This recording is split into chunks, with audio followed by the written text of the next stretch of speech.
According to the Akashic Records, are exorcisms real? And if so, how do they take place? How does it affect the entity that is inhabiting the soul?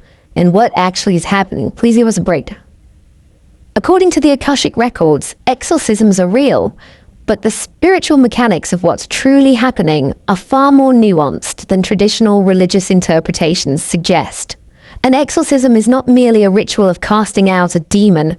It is an energetic disentanglement between a soul and an occupying entity, one that often involves deep, karmic, emotional, and multidimensional layers. Let's break this down. What is an exorcism spiritually? An exorcism is the intentional severing of energetic cords between a human host and a non-physical entity, which may be a parasitic thought form born from trauma or collective fear, an earthbound spirit, a deceased soul that hasn't crossed over, a lower astral being or interdimensional parasite, occasionally an ancestral attachment or soul fragment.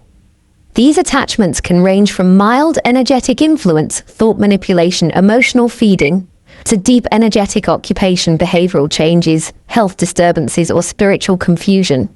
How does an entity enter the field? According to the Akashic Records, an entity gains access when a soul is traumatized, fractured, or energetically ungrounded. There is unresolved shadow or deep self-hate. A person has engaged with dark ritual, black magic, or substance abuse. There is a soul contract or karmic residue from past lives with that entity.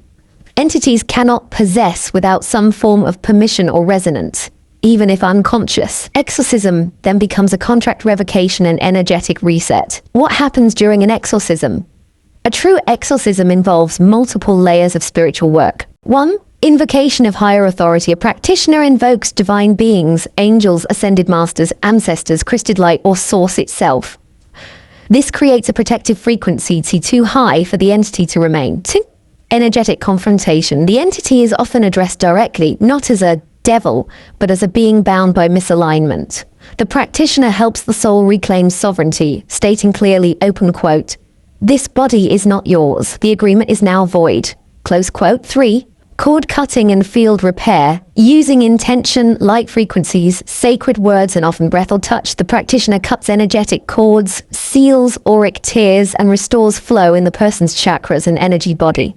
4. Karmic completion. Sometimes the soul must acknowledge the root wound or past life contract that allowed the attachment, consciously releasing the lesson and forgiving self and other. 5.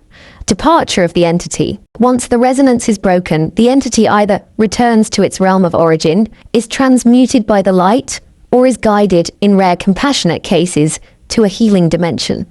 What happens to the entity? Entities are not always evil. Some are simply fragments of trauma, seeking energy to survive. When evicted, some resist, feeding on fear and chaos until they are expelled. Some dissolve entirely when met with unconditional love. Some transform, ascending to their next evolutionary step.